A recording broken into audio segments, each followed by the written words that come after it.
오늘 말씀은 여러분들이 머릿속으로 이렇게 좀 상황들을 그려가면서 이렇게 좀 말씀을 나누면 더 좀 이해가 쉬울 것 같고 또 한편으로 좀 재미있을 것 같아요. 이게 일어나는 일들이 좀 그렇습니다.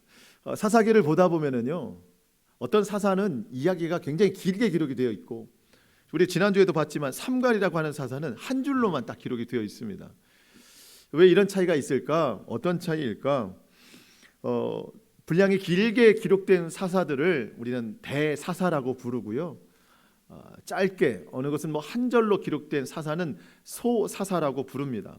그것은 대사사가 크게 활동했고 더 큰 능력이 있고 용기가 뛰어났거나, 소사사는 조금 활동했거나, 사실 그런 것은 아닙니다.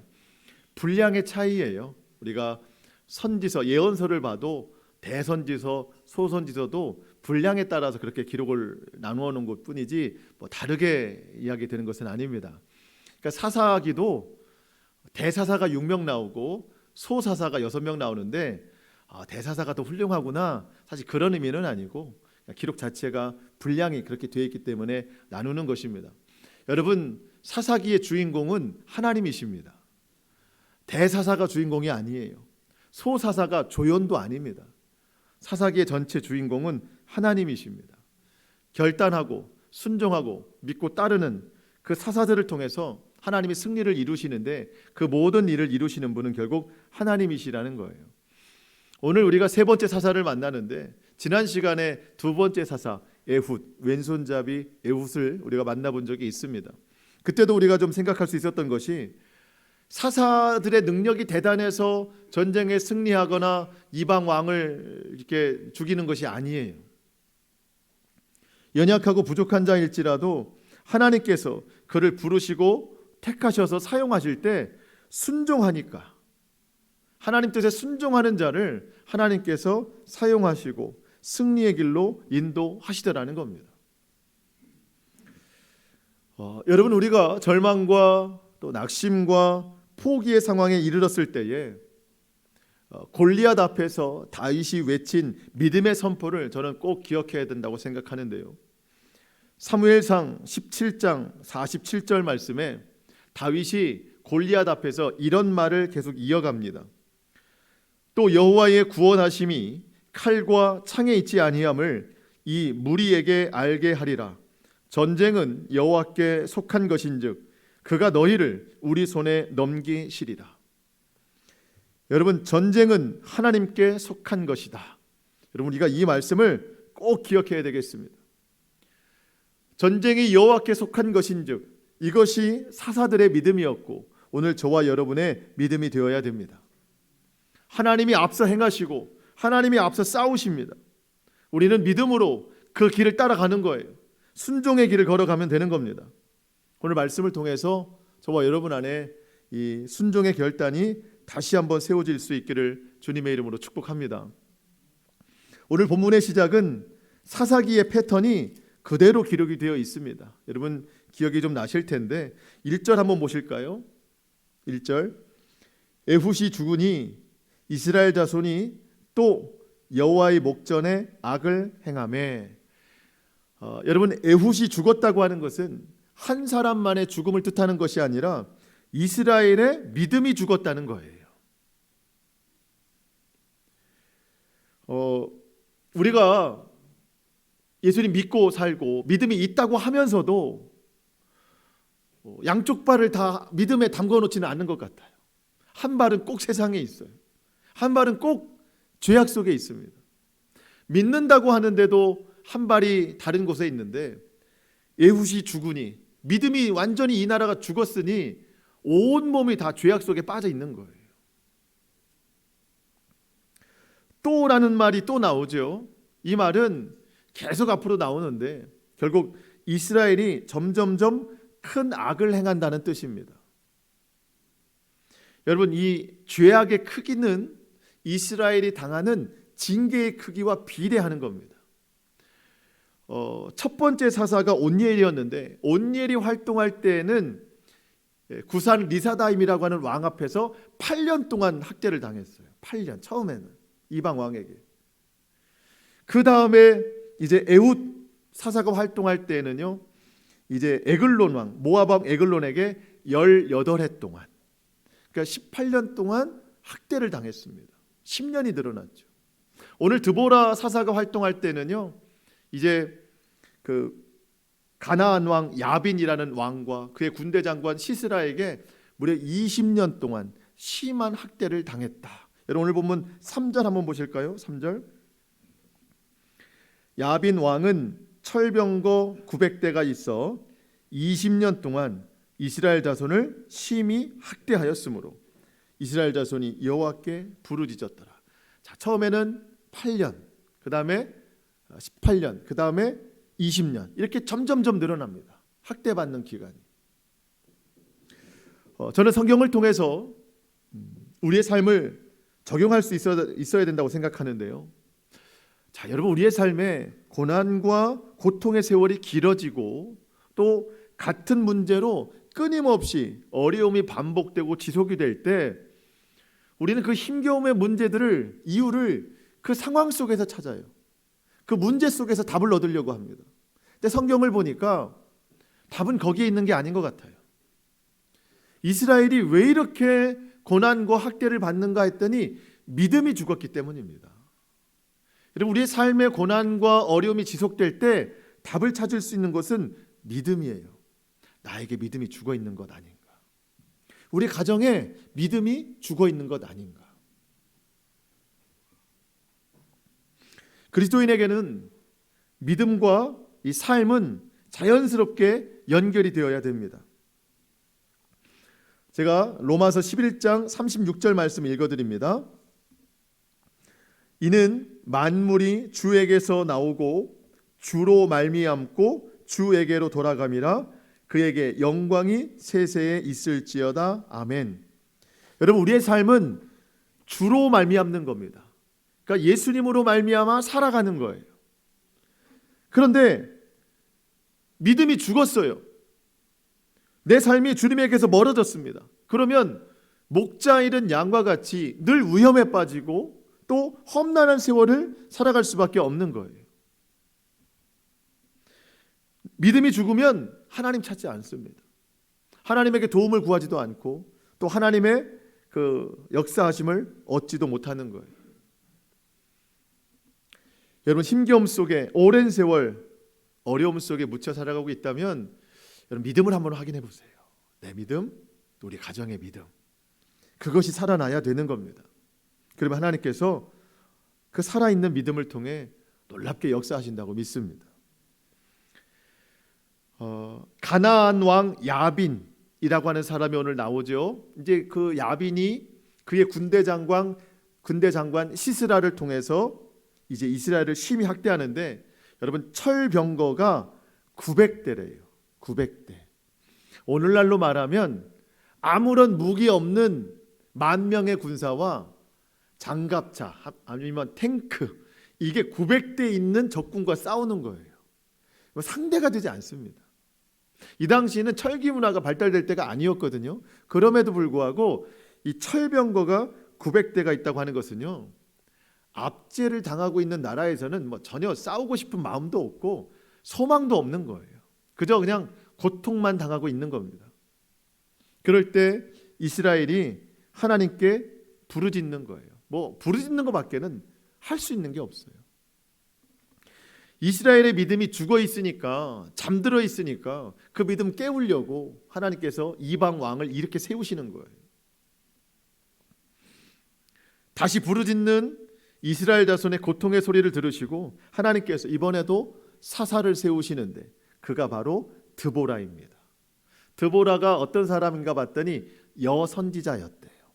그리고 재판장이었다, 이거를 말합니다. 자, 4절과 5절 말씀을 같이 한번 읽어보겠습니다. 오늘 본문 4절과 5절입니다. 시작.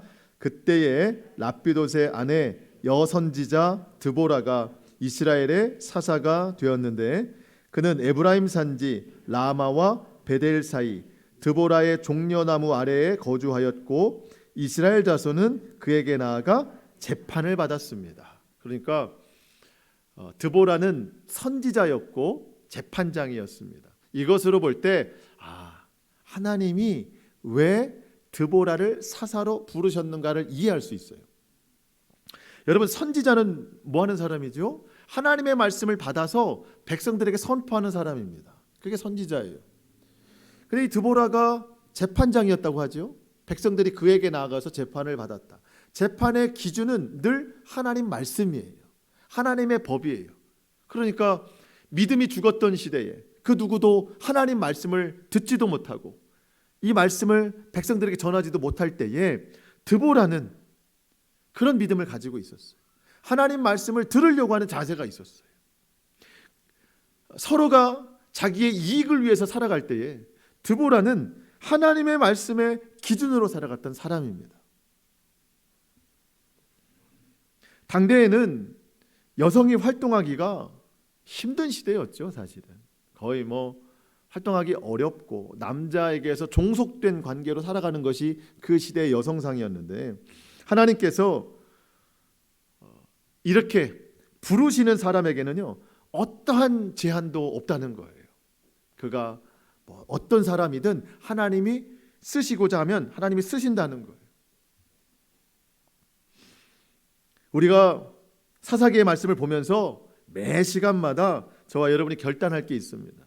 그게 뭐냐면 하나님이 나를 부르신다. 하나님이 지금 하나님의 말씀이 필요한 곳, 하나님의 일하심이 필요한 곳에 누군가를 보내셔야 되는데 하나님이 오늘 나를 부르신다. 우리 매 시간마다 그 음성을 들을 수 있어야 됩니다. 물론 나는 연약하고 부족하고 지금 생각으로는 시간도 없고 할 줄 아는 능력도 없지만 내가 하는 게 아니에요. 하나님이 하시는 거예요.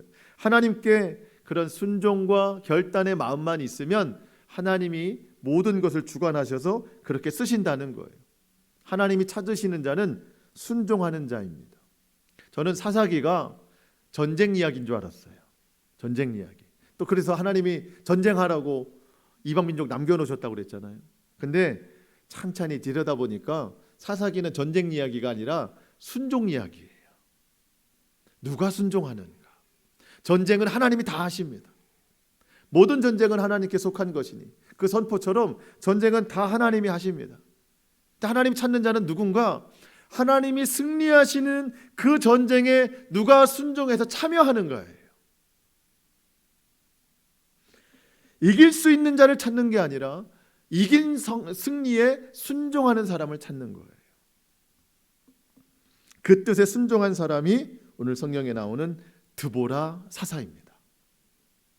드보라는 이번 전쟁에 나가기 위해서 함께 나가서 싸울 한 사람의 용사를 구하는데 그가 바로 이제 6절에 나오는 바락이라는 인물입니다. 인물이 오늘 많지는 않아요. 하지만 우리가 한 사람 한 사람 그 이름들이 좀 기억이 되어야 되는데 6절에 보면은 이제 그렇게 기록이 되어 있어요. 여러분 6절 말씀 보시겠습니까?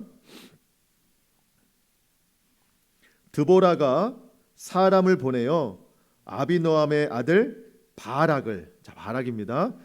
납달리 게데스에서 그를 불러다가 그에게 이르되 이스라엘의 하나님 여호와께서 이같이 명령하지 아니하였느냐 하면서 지금부터 나오는 말씀은 하나님이 주신 말씀이에요. 드보라가 하는 말이 아니라 하나님 뭐라고 말씀하셨죠? 너는 납달리 자손과 스불론 자손 10,000명을 거느리고 다볼산으로 가라. 자 7절 내가 계속 하나님 말씀입니다. 내가 야빈의 군대 장관 시스라와 그의 병거들과 그의 무리를 기손강으로 이끌어 내게 이르게 하고 그를 내 손에 넘겨주리라 까지가 하나님이 하신 말씀이고 하셨느니라. 이거는 드보라가 전해줬다는 이야기입니다. 이해되시죠? 하나님의 말씀을 누가 들었어요? 지금 1차적으로 들은 사람은 드보라입니다. 드보라가 듣고 바락에게 전해준 거예요. 여러분 이게 중요한 거예요.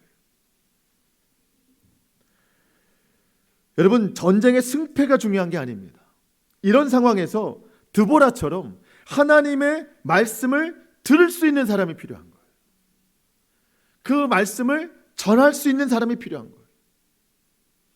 이스라엘 모든 사람의 믿음이 다 죽었는 그때에 하나님의 말씀을 듣지 못하는 그때에 이렇게 한 사람이라도 하나님 말씀을 들을 수 있고 전할 수 있는 사람이 있어야 그 땅이 회복되고 그 가정이 회복되고 그 삶이 회복될 수 있다는 거예요.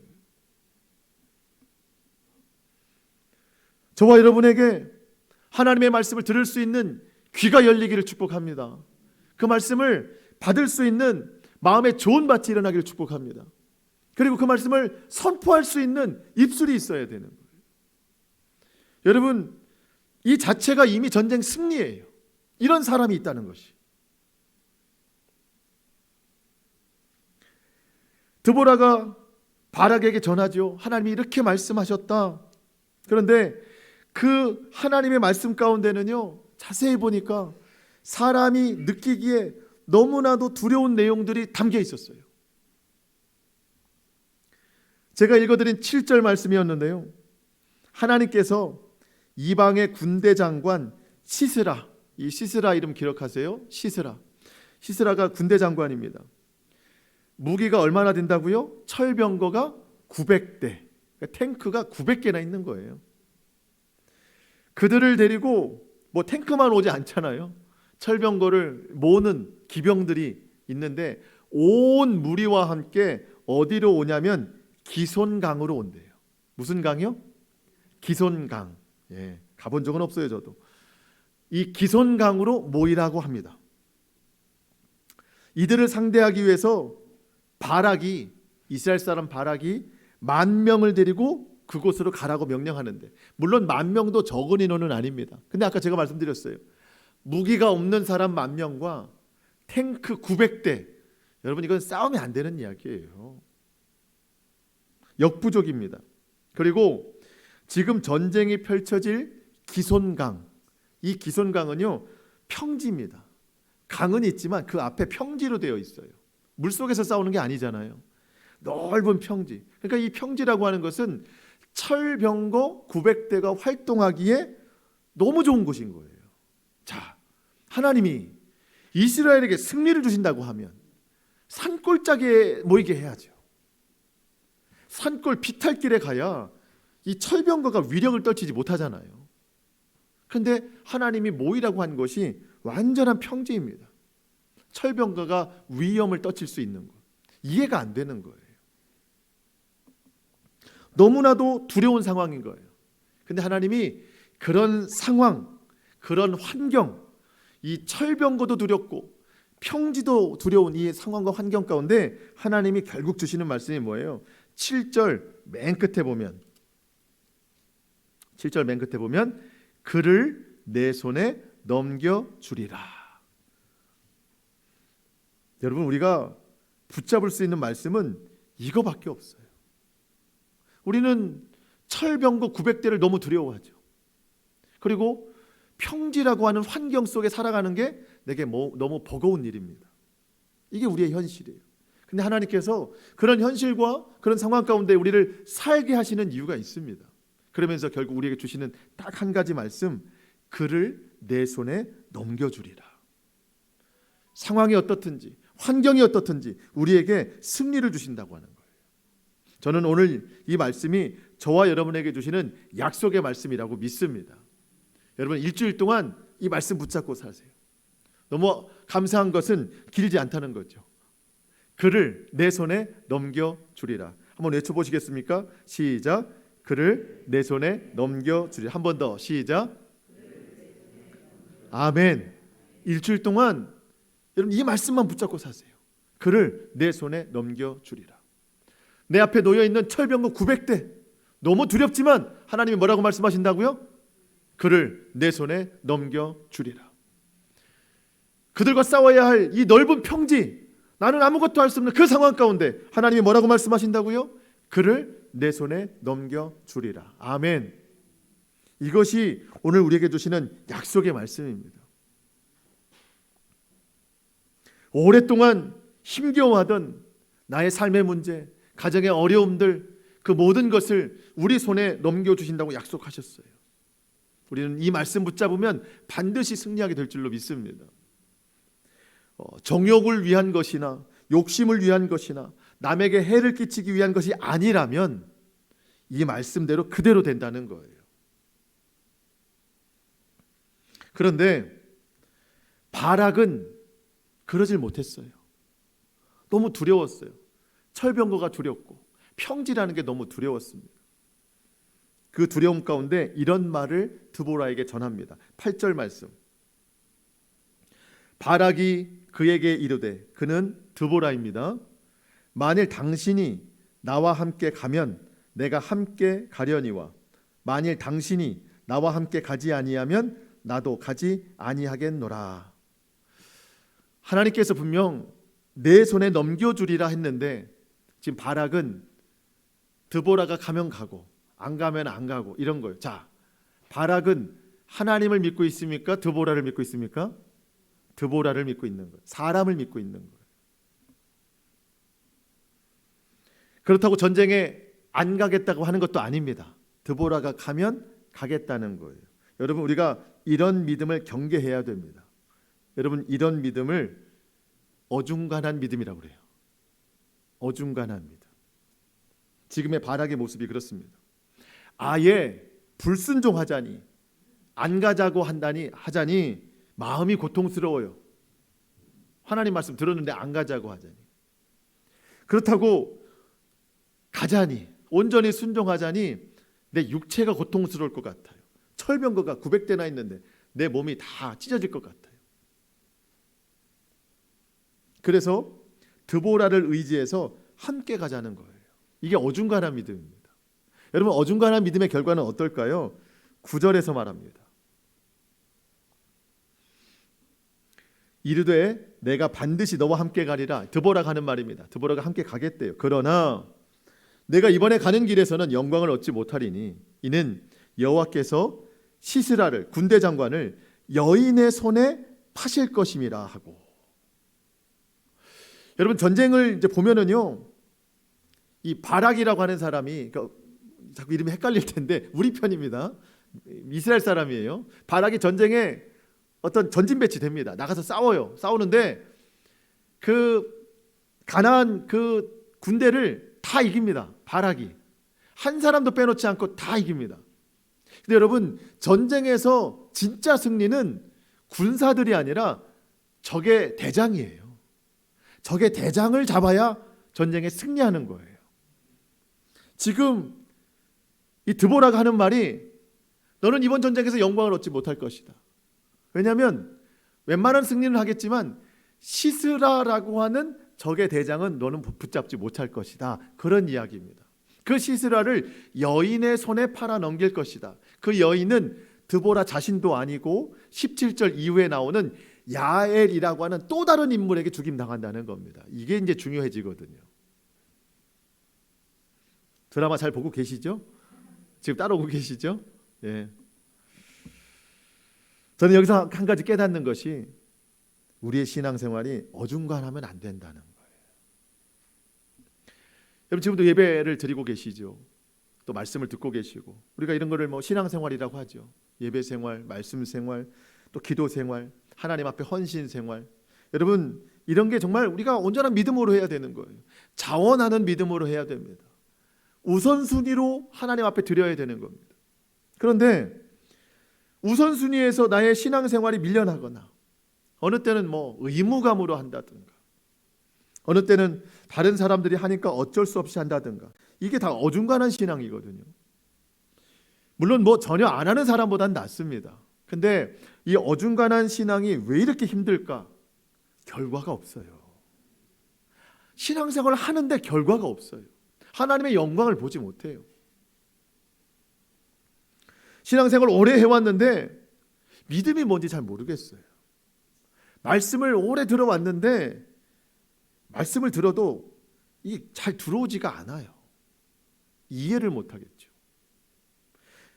기도 생활을 해도 응답을 받지 못하고, 하나님 앞에 헌신을 해도 기쁨이 없어요.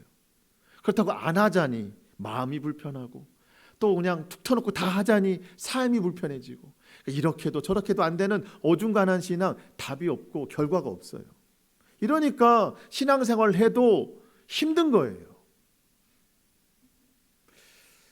여러분, 어중간한 신앙에서 좀 벗어날 수 있기를 축복합니다.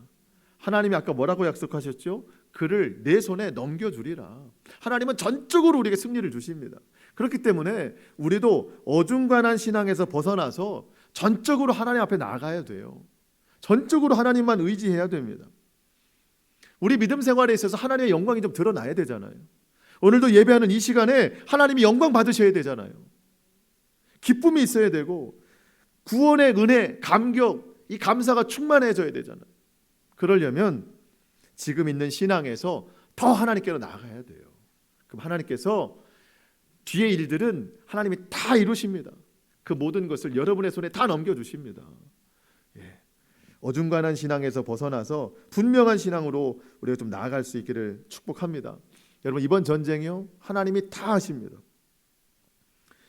이스라엘에게는 너무나도 불리한 그 기손 강가 평지로 불러내신 이유도 있고, 적장을 바락이라고 하는 그래도 용감한 사람, 전쟁에 나가는 싸우는 사람, 그 사람이 아니라 한 여인의 손에 죽이게 하는 그런 일들도 하나님이 다 계획하고 있는 거예요.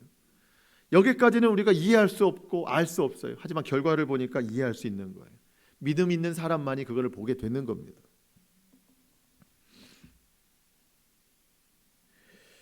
제가 영화는 이렇게 자주 보는 편은 아닌데, 영화 한 편을 보면 참 영화 감독 또 영화 그 작가들이 참 천재 같다라는 생각이 들어요. 어떻게 이렇게 구성을 잘할까?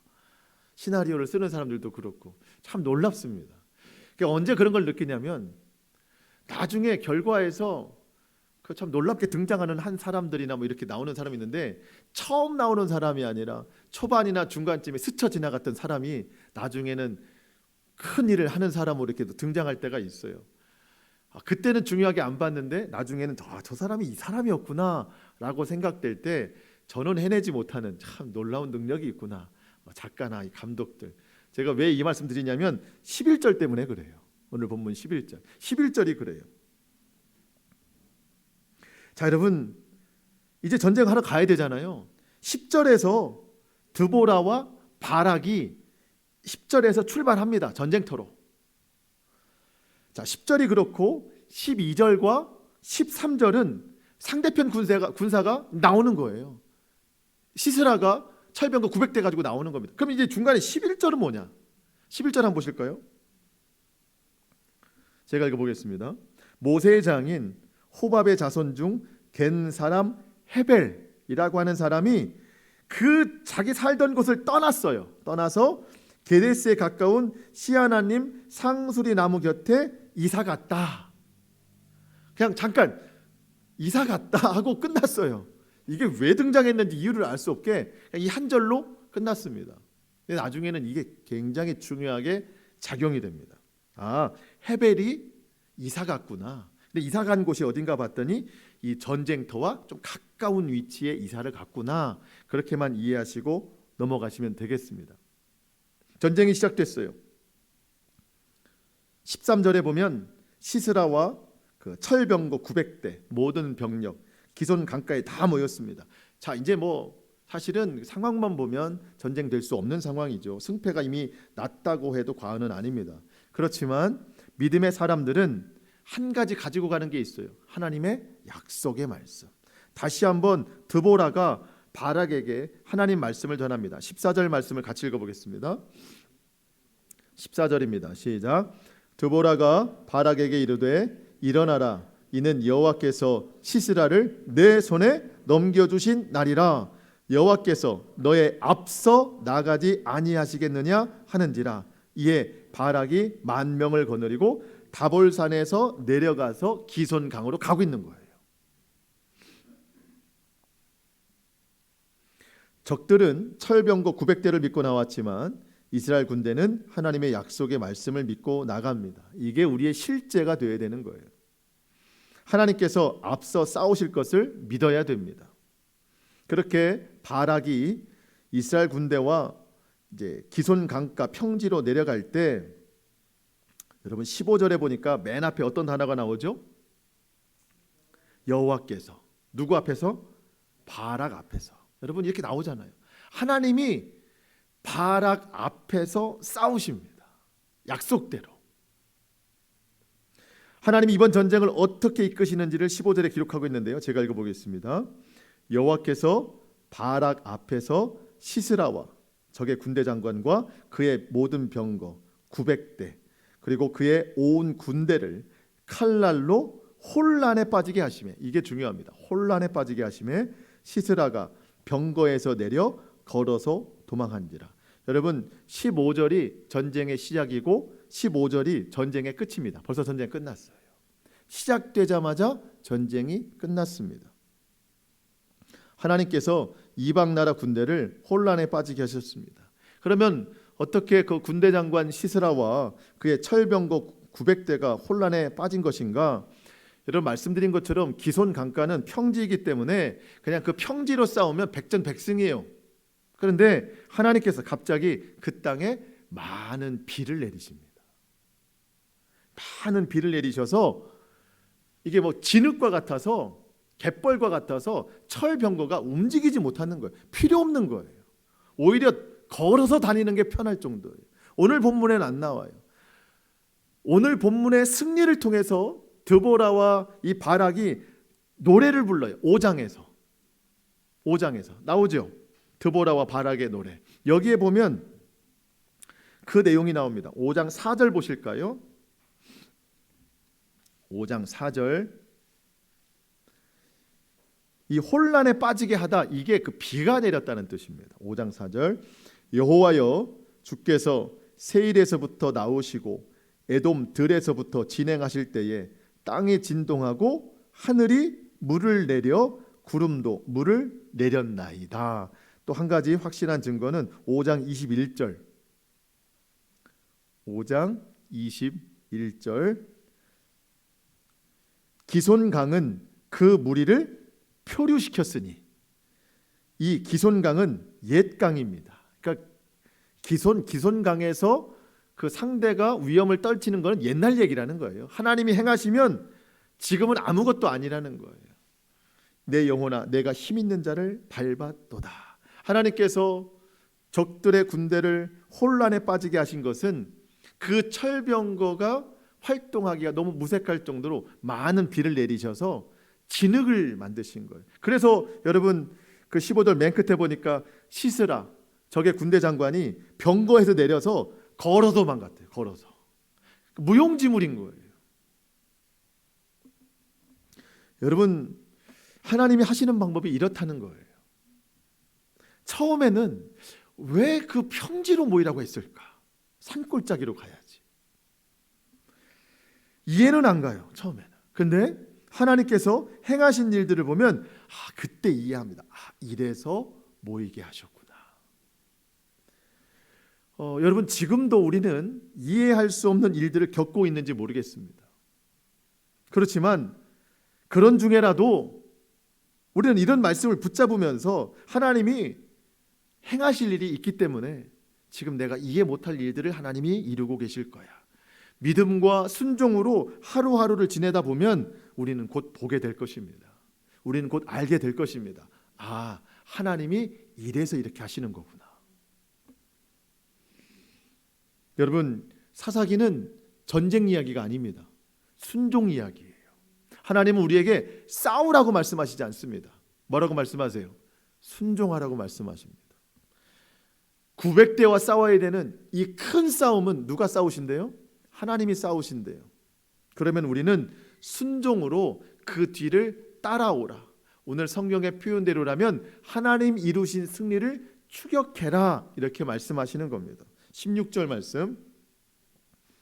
바락이 하나님이 이루신 모든 승리를 가지고 그의 병거들과 군대를 추격하여 하로셋 핫고임에 이르니 시스라의 온 군대가 다 칼에 엎드려졌고 한 사람도 남은 자가 없었어요. 여러분 기억하세요. 순종이 없으면 전쟁하는 인생이 되고 순종이 있으면 추격하는 인생이 됩니다. 여러분 추격은 어려운 일이 아니잖아요. 이미 승리해 놓으신 것을 따라가는 거니까. 하나님 말씀 없이 순종 없이 살아가면 늘 전쟁이에요, 인생이. 근데 하나님 말씀을 가지고 순종하니까 하나님이 이루신 승리를 추격하는 인생이 되더라는 거예요. 저와 여러분이 그런 삶을 살아갈 수 있기를 축복합니다. 우리의 가정이 하나님 승리를 추격하는 인생 될 수 있기를, 그런 가정 될 수 있기를 축복합니다. 바락이 이렇게 적들 한 사람도 남김없이 다 무찔렀지만 한 사람, 대장 시스라는 붙잡지 못했어요. 아까 시스라가 철병거 놓고 걸어서 질퍽질퍽한 땅을 걸어 도망갔다고 그랬어요. 어디로 갔겠어요? 11절로 도망갔습니다. 괜히 이사 간 게 아니에요. 그 집으로 도망갔어요. 시스라가 걸어서 간 곳은 17절에 보니까 겐 사람 헤벨의 장막, 아까 거기도 괜히 이사 온 게 아니죠. 하나님이 이사를 시킨 것처럼.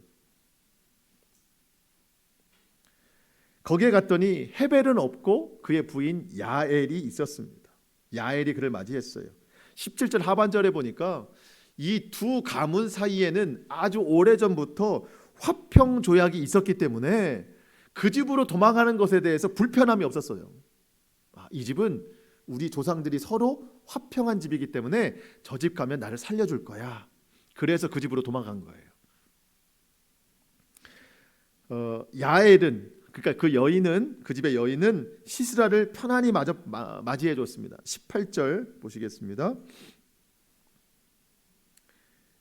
야엘이 나가 시스라를 영접하며 그에게 말하되 나의 주여, 지금 주님이라고까지 부르는 거예요. 들어오소서, 내게로 들어오시고 두려워하지 마소서 하매 그가 그 장막에 들어가 야엘이 시스라를 이불로 덮어주는 거예요. 숨겨주는 거예요.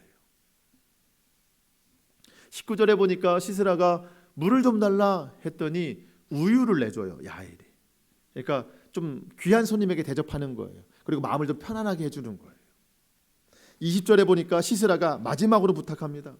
누가 찾아오면 없다고 그래라. 없다고 해라. 그러면서 시스라는 깊은 잠이 들었고 그 뒤로 깨어나지 않았더라. 왜 그랬을까요? 21절에 보니까 야엘이 끔찍해가지고 제가 이거 보면서 여자들 너무 무섭다. 말뚝으로 이불 뒤집어 쓴 사람을 망치로 쳐가지고 관자놀이를 뚫어가지고 이렇게 죽였다고 하는 것을 하나님의 말씀이니까 이렇게 보는 거지 너무나도 끔찍한 이 죽음. 네. 근데 여러분, 이 야엘이 왜 시스라를 죽였는지 그 이유는 정확하게 나오지는 않아요. 그렇다고 야엘이 하나님을 잘 믿은 사람이다? 그것도 아니에요. 다만 분명한 것은 하나님이 약속의 말씀을 이루셨다는 거예요. 아까 9절 하반절에 보면 바라가 너는 이번 전쟁에서 영광을 얻지 못할 것이다. 시스라는 내 손에 죽지 않고 한 여인에게서 죽을 것이다. 그 여인이 바로 이 야엘이라는 겁니다. 하나님은 이미 계획하고 계신 거예요. 그 사람에 상관없이 하나님은 이 뜻을 이루신다는 겁니다. 그리고 더 중요하게 생각되는 것이 뭐냐면 이 야엘이라는 사람의 이름의 뜻이 산 염소 혹은 젖을 주는 여인이라는 뜻입니다. 젖을 주는 여인. 뭐 이름의 뜻이 그럴 수 있잖아요. 젖을 주는 여인, 야엘이. 좀 이와 비교되는 게 드보라인데 드보라는 또 이름의 뜻이 꿀벌이에요. 특이하죠, 꿀벌. 그래서 꿀을 주는 여인이라는 뜻입니다. 꿀을 주는 여인. 그 제가 그 설교를 좀 참조하기 위해서 이 책 저 책을 좀 많이 보거든요. 보다 보니까 어떤 책을 보니까 이 두 사람의 조합을 가지고 그런 이야기를 해요. 하나님께서 젖과 꿀이 흐르는 땅에 대한 가나안의 약속을 회복시키려고 이 두 여인을 사용하셨다. 제가 그거 보고 혼자 한참 웃었어요. 너무 억지스럽다. 근데 억지스러움이 계속 마음에 남는 거예요. 그러다가 이 억지스럽다고 생각했던 것이 바뀌고 하나님께서 진짜 그렇게 하셨구나. 하나님이 저한테 그렇게 말씀하시는 것 같아요. 너희는 내가 그렇게 넓은 범위에서부터 이렇게 너희를 보살피고 구원하는 것을 너는 아느냐? 전혀 알 수 없었던 야엘이라는 여인을 통해서 이 승리를 이루는 것을 너는 생각이나 했니? 그 이름이 젖을 주는 여인이야. 너는 생각하지 못했겠지만 나는 너희에게 했던 약속을 다 기억해. 하나님께서 처음에 이스라엘 백성에게 가나안 땅을 약속하실 때 출애굽하기 전에 모세에게 먼저 약속하셨어요. 출애굽기 3장 8절에 보면 모세야 너는 이 백성들을 이끌고 내가 너에게 명령하는 땅으로 가라. 그 땅은 아름답고 광대한 땅이다. 젖과 꿀이 흐르는 땅이다. 처음으로 말씀하세요. 그게 가나안 땅이라는 거예요. 하나님은 젖과 꿀이 흐르는 땅으로 그들을 들여보내셨습니다. 들어갔는데 하나님 말씀 순종하지 않고 여호와의 목전에 늘 악을 행하면서 살아갔어요. 하나님이 구원하신 그 구원의 감격, 기쁨이 다 사라졌어요. 어느 순간 하나님께서 그거를 회복시키려고 하셨던 것 같아요. 그런데 아무리 하나님이 말씀해도 듣지 않으니까 이렇게 은연중에 보게 하시는 거죠. 젖을 주는 여인을 통하여, 꿀을 주는 여인을 통하여 이 땅을 너에게 회복시킬 거이다. 너희는 아느냐? 젖과 꿀이 흐르는 가나안 땅을 나는 회복시킬 것이다. 처음에는 너무 억지스러웠는데 하나님의 그 마음이 막 느껴졌어요. 그러면서 드는 생각이, 저와 여러분에게 예수 그리스도의 십자가 흘린 피로써 구원을 허락하여 주셔서 영적 가나안의 삶을 살게 하셨는데, 우리가 늘 여호와의 목전에서 악을 행하니까 그 구원의 감격, 구원의 기쁨이 사라지는 거예요. 세상의 만족만을 누리고 살아가는 거예요. 그래서 오늘 이 두 여인을 통해서 가나안을 회복시키시는 것처럼 오늘 이 말씀을 통해서 저와 여러분의 구원의 은혜를 회복시키려고 하는 것 같다는 거죠.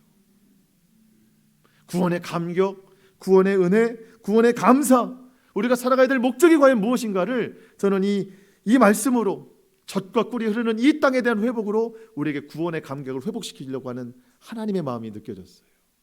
여러분, 오늘 십자가 은혜가 얼마나 많이 남겨져 계십니까? 그 구원의 은혜가 우리 삶을 이끌어갈 만큼 충만하게 남아 있습니까? 하나님께서 오늘 저와 여러분에게 구원의 감격을 회복시키십니다. 영적 가나안을 다시 살게 하시는 겁니다. 우리 주님과 함께하면 우리의 모든 삶이 젖과 꿀이 흐르는 가나안 땅의 삶을 살게 될 줄로 믿습니다. 전쟁하면서 살게 하는 게 아니고 순종하면서 살라는 겁니다. 내가 오늘 그를 내 손에 넘겨주리라, 이 약속만 붙잡고 살면 이 삶을 살 수가 있다는 거예요. 이번 한 주간 동안 저와 여러분이 이 말씀 붙잡고, 그를 내 손에 넘겨주리라는 이 말씀 붙잡고, 또 구원의 기쁨을 회복시키시는 이 하나님의 이 마음을 헤아려서 우리가 이 뜻 가운데 순종하며 살아가는 이번 한 주간의 삶이 될 수 있기를 주님의 이름으로 축원합니다. 아멘. 기도하겠습니다.